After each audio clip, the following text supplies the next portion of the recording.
अस्सलामुअलैकुम। मेरा नाम जाहिद है। मैं डेवो में कंडक्टर था 7 साल से।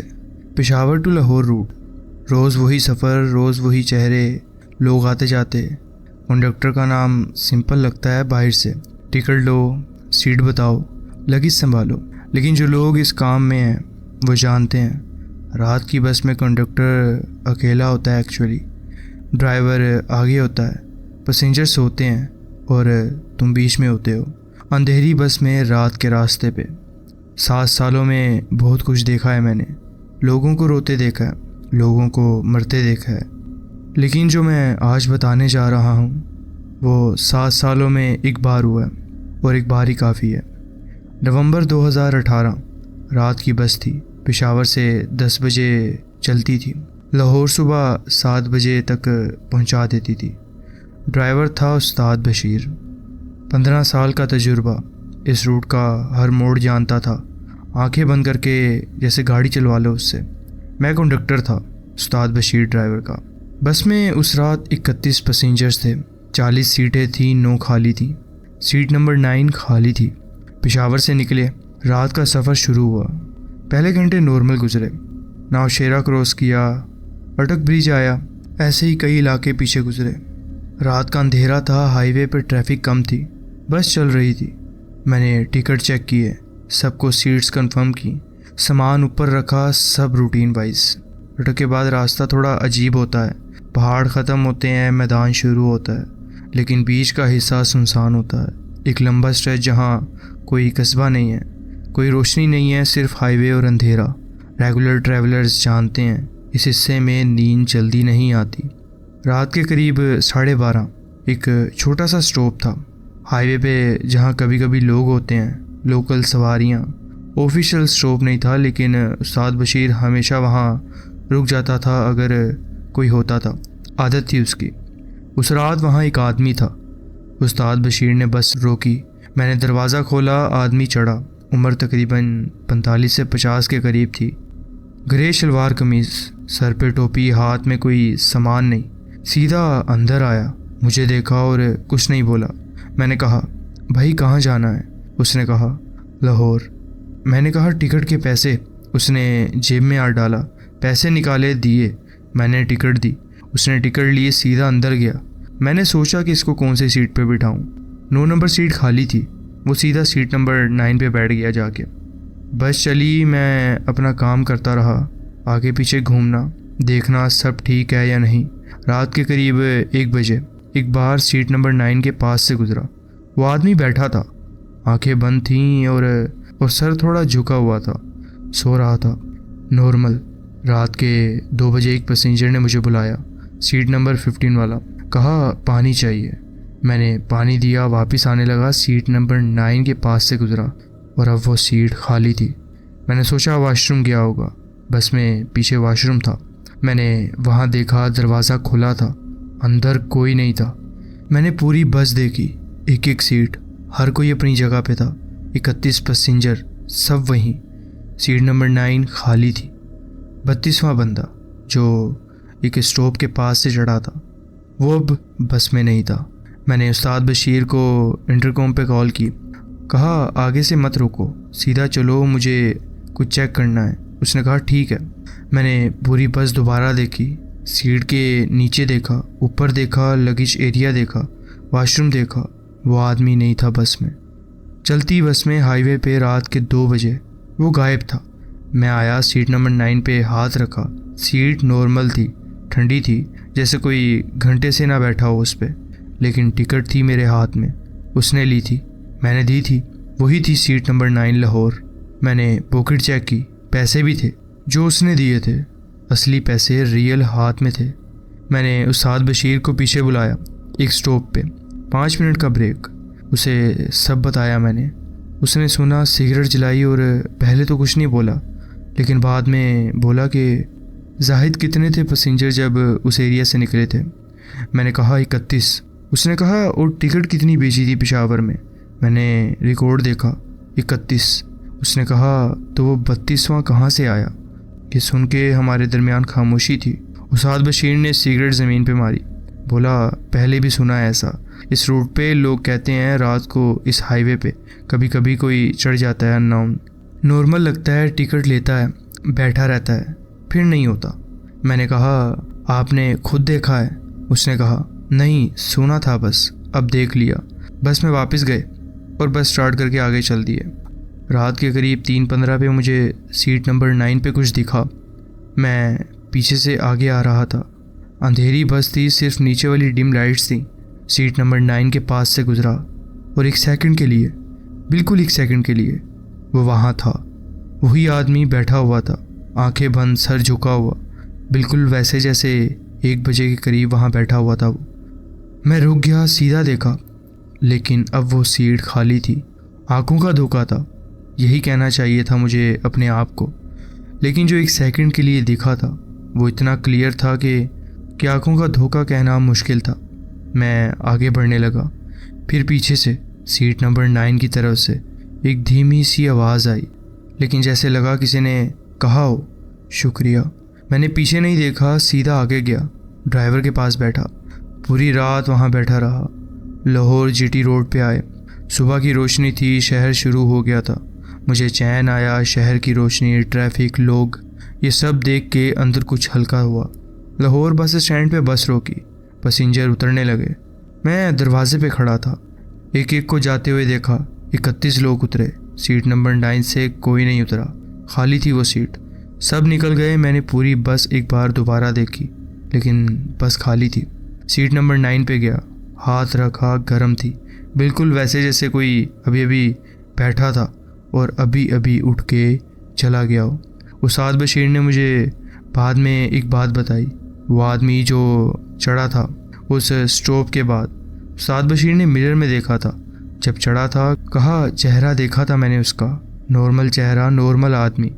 लेकिन एक चीज़ थी, मिरर में जो सीट नंबर 9 दिखती थी उसमें वो आदमी नहीं था। मतलब आदमी सीधा आके बैठा था सीट पे, लेकिन मिरर में सीट नंबर 9 खाली थी, जैसे था ही नहीं कोई उधर।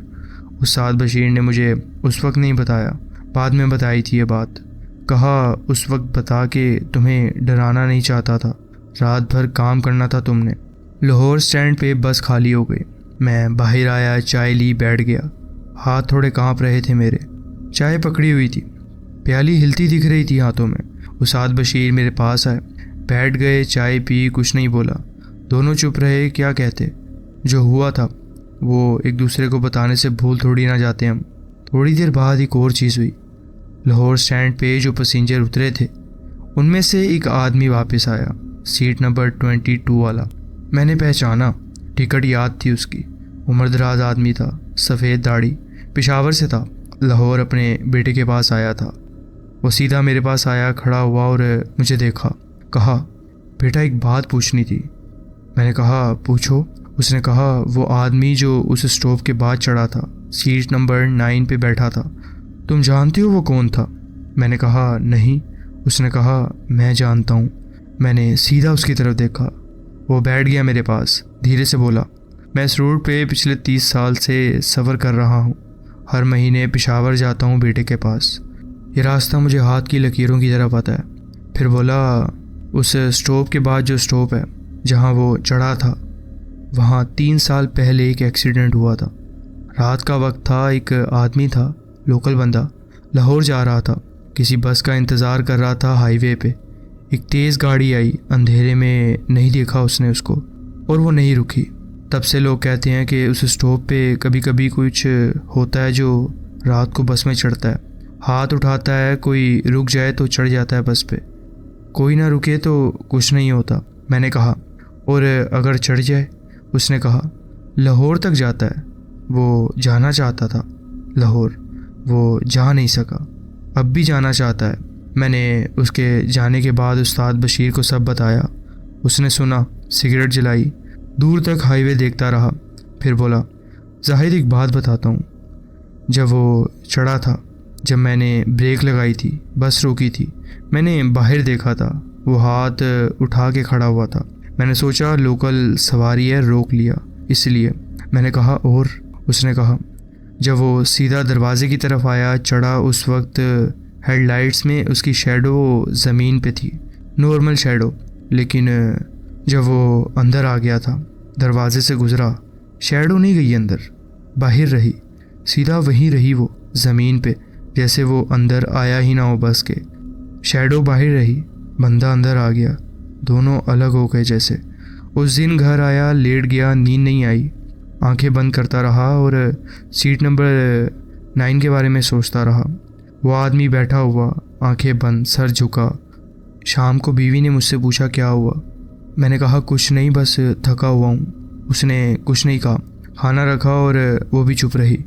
रात को लेट के सोचा, वो आदमी लाहौर जाना चाहता था, 3 साल से उस स्टॉप पे खड़ा था। रात को जो बस रुके उस पे चढ़ना चाहता था, जो ना रुके वो गुजर जाती थी। साद बशीर रुका, वो चढ़ा, लाहौर पहुंचा और जाते वक्त इतनी धीमी आवाज़ में उसने कहा शुक्रिया। 3 दिन बाद ड्यूटी पे गया, वही बस, वही रूट, साद बशीर, वही ड्राइवर। रात की बस थी, पेशावर से 10 बजे निकली। सब नॉर्मल था, टिकट, सीट्स, लगेज। मैं काम करता रहा। उसी स्टॉप के बाद वो स्ट्रेच आई, वो सुनसान हिस्सा, कोई रोशनी नहीं, हाईवे और अंधेरा। रात के 12:30 पे उस्ताद बशीर ने अपने आप बस स्लो की। मैंने इंटरकॉम पे कहा उस्ताद क्या हुआ। उस्ताद ने कहा वहाँ कोई है, वही स्टॉप, वही जगह। मैंने बाहर देखा, हाईवे पे अंधेरे में एक फिगर थी, हाथ उसके उठे हुए थे। मेरे अंदर एक चीज़ हुई, वो चीज़ जो कहती है रुको, मत रुकना इस जगह पे, फैसला गलत होगा तुम्हारा। उस्ताद बशीर ने ब्रेक लगाई थी, बस धीमी हो रही थी। मैंने इंटरकॉम पे कहा उस्ताद सीधा चलो। वो 1 सेकंड चुप रहा, फिर बोला जाहिद। मैंने कहा बस मत रोकना, सीधा चलो। बस की स्पीड वापस बढ़ी, वो स्टॉप पीछे चला गया। मैंने बाहर देखा, पीछे मिरर में वो फिगर अभी भी वहाँ थी, हाथ उठाए खड़ी थी।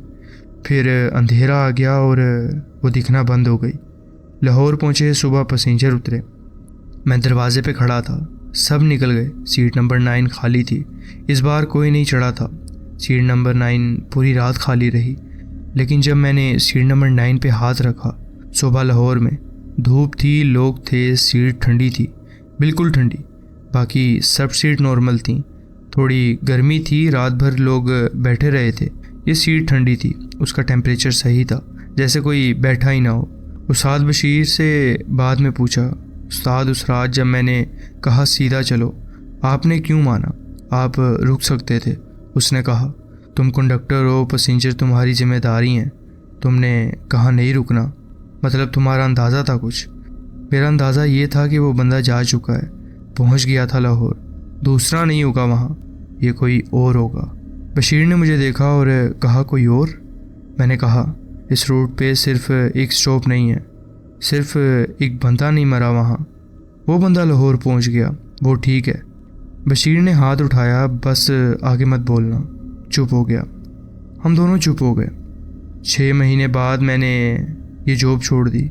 घर वालों को कहा रात की ड्यूटी सेहत के लिए ठीक नहीं है, दूसरी नौकरी ढूंढी, वही वजह दी सबको। सच ये था कि अब जब भी मैं उस स्टॉप के पास से गुज़रता था, मुझे ऐसा लगता था वहाँ कोई है, कोई रोकना चाहता है इस बस को। मेरा हाथ अपने आप इंटरकॉम पे जाता था, तैयार रहने के लिए, उस्ताद को कहने के लिए कि बस इधर मत रोकना। और कभी कभी, सिर्फ कभी कभी, मिरर में सीट नंबर 9 दिखती थी, थोड़ी देर के लिए कोई होता था वहाँ, आंखें बंद, सर झुका हुआ। फिर जब मैं सीधा देखता उस सीट को तो वो सीट खाली हो जाती थी।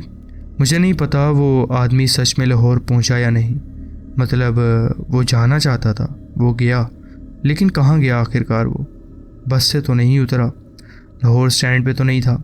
शैडो बाहर रही थी जब वो अंदर आ गया था, मतलब कुछ था जो अंदर नहीं आया, कुछ बाहर रहा, और जो अंदर आया वो लाहौर तक गया, शुक्रिया कहा और चला गया। कहाँ गया ये नहीं पता। एक आखिरी चीज़, स्टैंड पे जो उम्रदराज आदमी मिला था, सीट नंबर 22 वाला, सफ़ेद दाढ़ी, उसने जाते वक्त एक बात और कही थी जो मैंने बाद में सोचा। उसने कहा था बेटा वो जाना चाहता था, पर जाने वाले हमेशा अपनी मंजिल नहीं पहुंचते, वो सिर्फ सवारी ढूंढते हैं। तब समझा नहीं था पूरी तरह, अब समझ आता है। वह लाहौर नहीं जा रहा था, वो बस कहीं जा रहा था। और अगर कोई रुक जाए तो वो चढ़ जाता था उस बस में। वो स्टॉप आज भी वहाँ है, उसी स्ट्रेच के करीब, हाईवे पे अंधेरे में। रात को अगर कभी उस स्ट्रेच से गुजरो तो अगर कोई हाथ उठाए तो उधर गाड़ी मत रोकना, सीधा निकलना। वो लाहौर नहीं जाना चाहता, वो बस साथ जाना चाहता है तुम्हारे। खैर, ये था मेरा एक वाक़या जो मैं आपके साथ शेयर करना चाहता था। जो बहुत बहुत शुक्रिया, आपने अपनी कहानी हमारे साथ शेयर की। बढ़ते हैं अपनी नेक्स्ट स्टोरी की तरफ।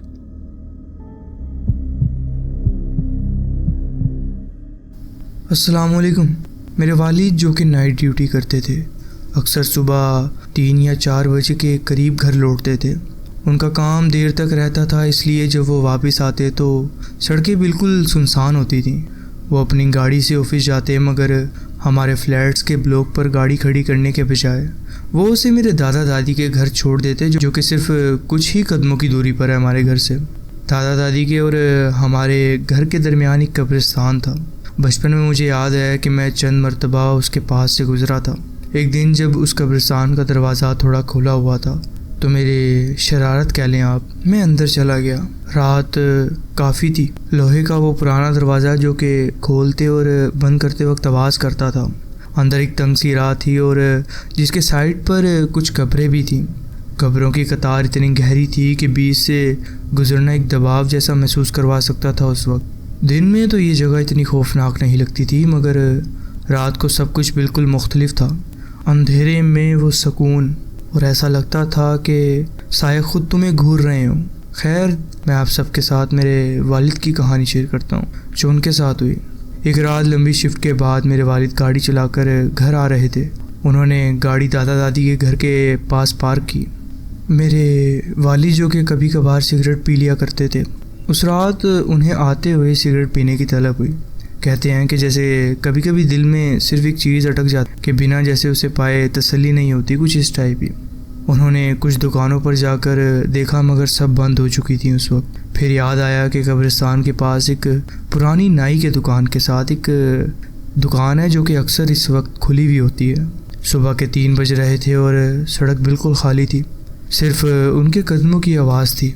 जब वो कब्रिस्तान के पास पहुँचे तो उन्हें महसूस हुआ कि हवा बहुत भारी सी हो गई है, जैसे कुछ होने वाला हो। अचानक उन्होंने दूर से हल्की सी आवाज़ें सुनी। पहले लगा शायद लोग रात देर तक बैठकर गपशप कर रहे हैं यहाँ पर, मगर इतनी रात को, और वो भी इस जगह। आवाज़ें धीरे धीरे बढ़ने लगी, हंसने की, बर्तन टकराने की और धीमी सी गुफ्तगू की गूंज, जैसे कोई महफिल चल रही हो। फिर उन्हें समझ आया कि ये आवाज़ें किसी गली या घर से नहीं, बल्कि उस कब्रिस्तान के अंदर से आ रही हैं। वो वहीं रुक गए। दिल में अजीब बेचैनी उठने लगी, मगर सिगरेट लेने की ज़िद में वो उस दुकान तक चले गए। जब उन्होंने वहाँ से सिगरेट ली तब तक वो आवाज़ें ख़त्म हो गई थी। ऐसी खामोशी छा गई कि हंसने की आवाज़ भी अब खौफनाक ना थी। दिल तेज़ तेज़ धड़कने लगा। उन्होंने वो सिगरेट जलाया और उन्हें ऐसा महसूस हुआ कि उन्हें पीछे से कोई घूर रहा है। हर बार उन्हें महसूस होता कि नज़रें उनकी पीठ पर है किसी की। जल्दबाजी में वो वापस मुड़ने लगे। तभी धीमी धीमी कदमों की आहट उनके पीछे से आने लगी। पहले लगा शायद उनकी सोच है, उनका ख्याल है, मगर आहट बढ़ रही थी, करीब होती जा रही थी। उनका दिल कहता था कि पीछे ना देखो, मगर एक सोच जो कि बार बार उन्हें पीछे देखने पर मजबूर करती थी।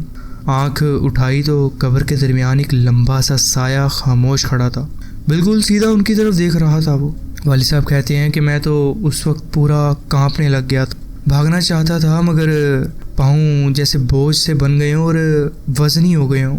कोशिश की कि गाड़ी तक पहुंच जाऊं दोबारा, ताकि मुझे दोबारा चलकर घर ना आना पड़े। जल्द कदम उठाए जैसे कि वो चाह रहे हों कि मैंने कुछ देखा ही नहीं है, मगर महसूस कर रहे थे कि वो साया और नज़दीक आता जा रहा है उनके, बिना किसी हट के। जब वो गाड़ी के करीब पहुंचे और एक बार पीछे देखा तो ये मंजर सामने था।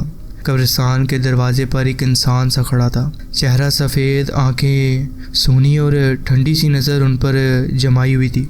मेरे वालिद होश को बैठने के करीब थे। वो भागते हुए गाड़ी तक पहुंचे, दरवाज़ा खोला, दरवाज़ा लॉक किया और बिजली की तरह गाड़ी भगा दी।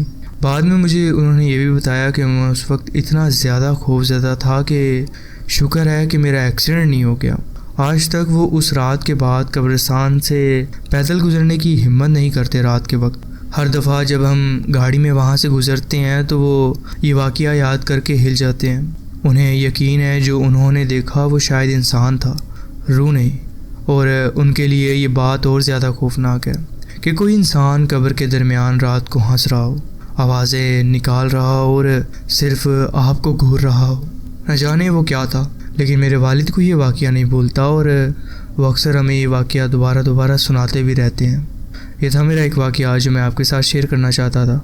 जी बहुत बहुत शुक्रिया, आपने अपनी कहानी हमारे साथ शेयर की। तो जी फ्रेंड्स, ये थी आज की स्टोरीज़। आप कमेंट्स में ज़रूर बताएं कि आपको ये स्टोरीज़ कैसी लगी।